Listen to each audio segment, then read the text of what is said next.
And the New York Times is reporting bombs used in the Israeli airstrike in Rafah that killed at least 45 people on Sunday were made in the United States.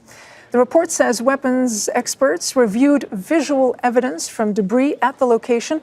The Times found remnants of a GBU-39 bomb designed and manufactured in the United States. It also says U.S. officials have pressured Israel to use more of the bombs to reduce civilian casualties. And joining us here on the set right now is Omar Ashour. He is a professor of security and military studies at Doha Institute for Graduate Studies. Good to have you back with us. Want to pick up on what we just have been reporting. Both CNN and the New York Times are reporting that U.S.-made weapons were used in that deadly strike in Rafah on a tent camp for displaced Palestinians. What does that tell you? So first, the IDF spokesperson yesterday refused to name it. He was asked directly what type of munition was used, and he described it as a small bomb, 17 kilograms, precision, but he refused to name it, probably trying to avoid an embarrassment for the Biden administration.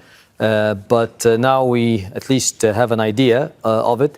Thing is, the model was not mentioned because the small diameter bomb, the GBU, has multiple versions. So as small as 17 kilograms and all the way up to over 100 kilograms. So we don't know which version was used. And these precision guided, they're not always accurate. So we have about somewhere between 80 to 90% accuracy rates. They can miss by a significant margin. And the problem in an area like Rafah, where 65 square kilometers only, you have now we're having a force of over 6 brigades operating in that area, and a population density of over 20,000 per square kilometer. So anywhere you shoot with pistols, not with a 100-kilogram precision-guided bomb from an airstrike, or with artillery, you're going to kill civilians. You're going to kill innocent bystanders, including women and children. So I think it's very telling that this is allowed to continue, while knowing that there will be significant death among innocent people. I was going to ask you about that, just to pick up on what you're saying there, because in terms of combat conduct, what you just outlined, as civilian casualties continue to rise at an alarming rate, and they will, unfortunately and tragically, now that Israel is pressing on with this Rafah offensive, how does that impact the campaign, the operation?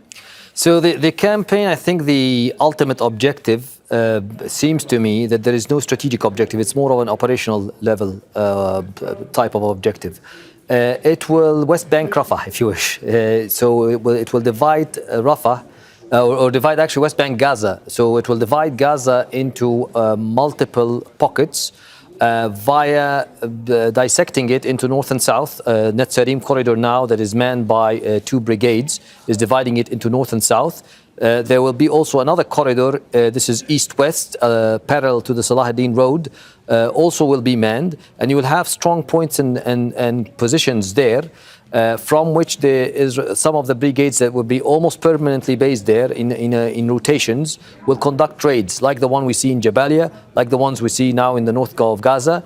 And then this is after the operation is finished, after the Rafah operation is finished, which is still ongoing right now. Right now in Rafah, you have a very large concentration of force that will attempt to undermine what the Israelis estimate that there are 4 combat-ready battalions or combat-effective battalions situated in Rafah. They named them Yabana, in Shabura, in east of Rafah, and also in the Tel al-Sultan area where they conducted the airstrike.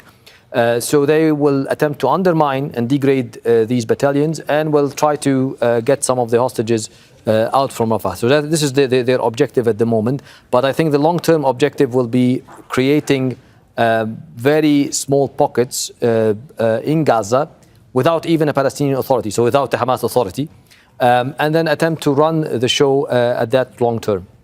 All right, Omar Ashour, thank you so much. Greatly appreciate